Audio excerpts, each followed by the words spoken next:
السلام علیکم ورحمۃ اللہ وبرکاتہ۔ رمضان کے روزوں کی فرضیت اور روزوں کے فرض ہونے کا مقصد۔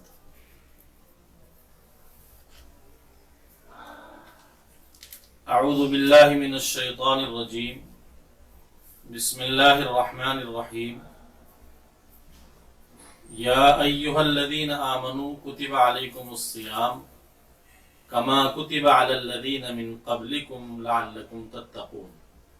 صدق اللہ مولانا العلی العظیم۔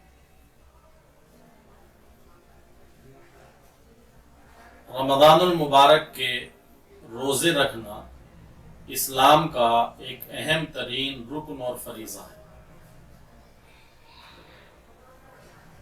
رمضان المبارک کے یہ روزے سن 2 ہجری میں فرض کیے گئے۔ یہ عبادت اپنی نوعیت اور فضیلت کے اعتبار سے بہت امتیازی اہمیت کے حامل ہے۔ اللہ تعالیٰ نے قرآن کریم میں روزے کی فرضیت اور اس کے مقصد پر روشنی ڈالتے ہوئے ارشاد فرمایا ہے، یا ایہا الذین آمنوا کتب علیکم الصیام کما کتب علی الذین من قبلکم لعلکم تتقون۔ اے ایمان والو، تم پر روزے فرض کیے گئے جیسا کہ تم سے پہلے لوگوں پر فرض کیے گئے تھے تاکہ تم پرہیزگار بن جاؤ۔ اس آیت شریفہ میں اللہ تبارک و تعالی نے روزوں کے اس امت محمدیہ کے اوپر فرض ہونے کا تذکرہ فرمایا، اور اسی آیت کی وجہ سے اس امت پر روزے فرض کیے گئے۔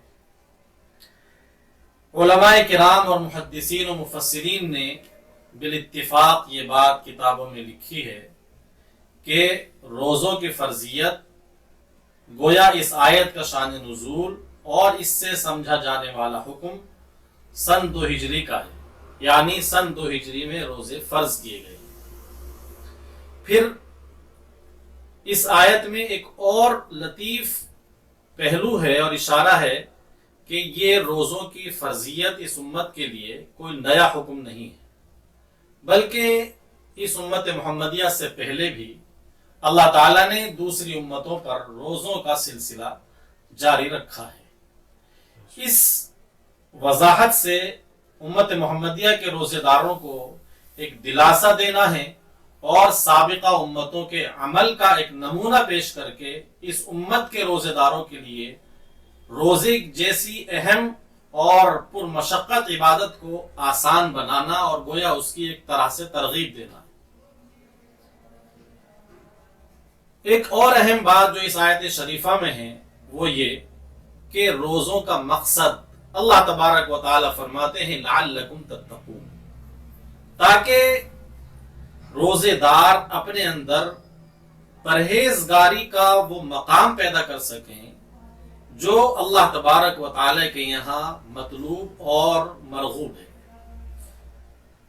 یعنی روزہ رکھنے کا بنیادی مقصد یہ ہے کہ انسان کے اندر اعلیٰ درجے کا تقوی پیدا ہو جائے، اس کے اندر پرہیزگاری آ جائے۔ اس حوالے سے امام غزالی علیہ الرحمہ نے گفتگو کرتے ہوئے ایک موقع پر اپنی کتاب احیاء العلوم میں لکھا ہے کہ اصل میں روزہ 3 قسم کا ہوتا ہے۔ ایک عمومی روزہ ہوتا ہے، اور ایک خصوصی روزہ ہوتا ہے، اور ایک نہایت خصوصی روزہ ہوتا ہے۔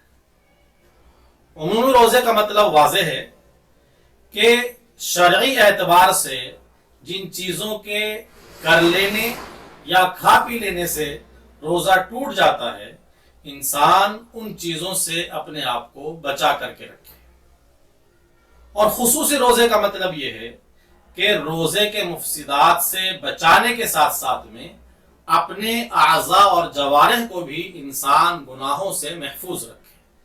یہ متقین کا اور صلحاء کا روزہ کہلاتا ہے۔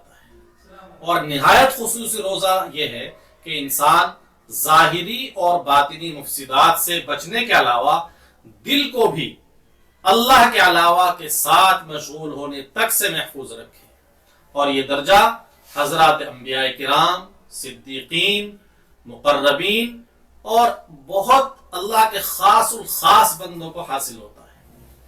خلاصہ یہ ہے کہ اللہ تعالیٰ نے روزے اس امت محمدیہ پر فرض فرمائے۔ روزوں کا فرض فرمانے کا مقصد اس آیت شریفہ میں تقوی کو بتایا گیا ہے، اور پھر امام غزالی علیہ الرحمہ نے بنیادی بات کی طرف اشارہ فرمایا ہے کہ ہمیں اور آپ کو روزوں کے اس مقصد کو حاصل کرنے کے لیے اخص الخواص لوگوں جیسا روزہ رکھنے کی، اور کم از کم درمیانی درجے کا جو خاص لوگوں کا روزہ ہوتا ہے اس معیار پر اپنے روزے کو لانے کی کوشش کرنی چاہیے۔ وآخر دعوانا الحمدللہ رب العالمین۔ Please like, share and subscribe to Mufti Saqavat Hussain official YouTube channel.